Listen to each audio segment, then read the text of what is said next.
ሰላም ጤና ይስጥልኝ። እንደምሰነበታችሁ እንደምንቆያችሁ ውድ የኢንፎዊዝ ቤቲ ተከታታዮች እንደምናላችሁ። በዛሬ ጉዳያችን ስለ ቡና ምናልባት ፈጽሞ ማታውቋቸውን አስገራሚ ነገሮች ወደ እናንተ እናደርሳለን። በመጀመሪያ አንድ ሁለት ጥያቄዎችን ወደ እናንተ እናድርስ። ቡና ትወዳላችሁ ወይ? ቀናችሁንስ ያለ ቡና መጀመር ይከብዳችኋል ወይስ የሚለው ጥያቄያችን ነው። እባካችሁ ኮመንት ላይ ያስፈሩልን መልሶቻችሁን። ዛሬ ግን ስለ ቡና ፈጽሞ ያልሰማችሁትን አስገራሚ ነገሮች እንነግራችኋለን። ቪዲዮውን እስከ መጨረሻው በማየት አትርፉበት እንላለን። በመጀመሪያ ደረጃ የአእምሮ መነቃቃትን ይጨምርልናል። ቡናው በውስጥ ያለው የካፌን እንቅልፍን ይቀንሳል፣ ትኩረትንና አስተዋይነትን ስለሚያሻሽል የተሻለ ነው። ስለዚህ የአእምሮ መነቃቃትን ይጨምርልናል ማለት ነው።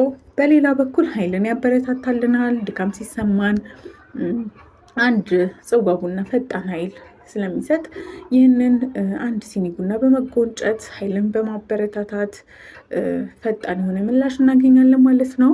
ሌላው አስገራሚ የሆነው የማስታወስ ኃይላችንን ያሻሽልልናል። በመጠን ስንጠጣ የአእምሮ ክንውኖችን በማስታወስ አቅምን እንደዚሁ ያጠናክራል፣ ይጨምራል ማለት ነው። በሌላ በኩል ስሜትን ያሻሽልልናል። ቡና የደስታ ሆርሞኖችን ስለሚያነሳሳ ቡና በጠጣን ቁጥር ደስ የሚያሰኝ ነገሮች በውስጣችን ይሰማናል ማለት ነው። ስለዚህ ቡና በመጠጣት ደስታችንን ማብዛት እንችላለን ማለት ነው።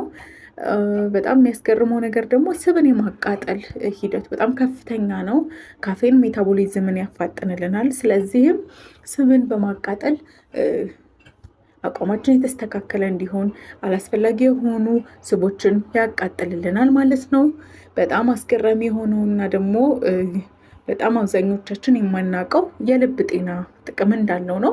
ቡና በመጠን ስንጠጣ የልብ ችግር እድልን በጣም በከፍተኛ ሁኔታ ይቀንስልናል ማለት ነው። ስለዚህ በጣም ብዙ ጥቅሞች እንዲሁም ደግሞ አስፈላጊ የሆኑ ይዘቶች ያለው ቡና በመጠን ብንጠጣ የተሻለ ነገሮች እናገኛለን። ነገር ግን ቡናን ከመጠን በላይ መጠጣት ግን የእንቅልፍ መጣስን፣ እንቅልፍ ማጣት፣ የልብ ምት መጨመርን እነዚህን ሁሉ ስለሚያስከትል ሁሉንም ነገር በልኩ አድርገን ብንጠቀም የተሻለ ነገሮች እናገኛለን ማለት ነው። ዛሬ ስለ ቡና ወደ እናንተ ያካፈልናቸው አስገራሚ ነገሮች እነዚህ ነበሩ።